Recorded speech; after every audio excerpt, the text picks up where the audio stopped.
tayo hinihintay mo? Magkanada ka na. Yo tao, hindi mo na ako titingin ng camera ha. Focus mo na sa daan. Yan, focus. Ano ba yan? Talsik ko lumalaway.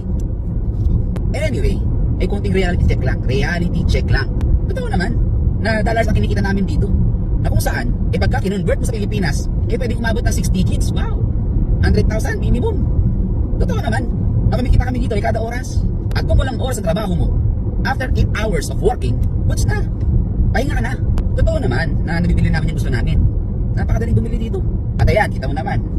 May sasakyan. Yan, naka 4 wheels, di ba? Totoo yan. Mas madali kasi maglabas ng sasakyan dito kumpara sa Pilipinas. Pero, yan. Kung kumikita kami ng dolyar dito, ang gastos namin dito ay dolyar din. Kung 8 hours ang trabaho namin at kung kami ay nasa labas, kahit winter. Yung iba dyan, mas matindi, 12 hours nasa labas. Sinasago pa yung winter, negative 40 degrees Celsius. Yan, nangyayari yan. At totoo, sabi ko nga, may sasakyan. Pero kasi ito ha, karamihan ng mga andito sa Canada, hindi naman basta-basta kumukuha ng sasakyan. Kumbaga hindi lang naman ginusto yan, kung hindi kailangan. Kasi ha, ang sasakyan dito, halos parang paa mo na rin. Meaning to say, mahirap ang mode of transportation. Kaya kadalasan, kahit ayaw mo muna kumuha ng sasakyan, mapipilitan ka. Kumbaga yung budget mo, magagalaw mo talaga. Kasi kailangan eh.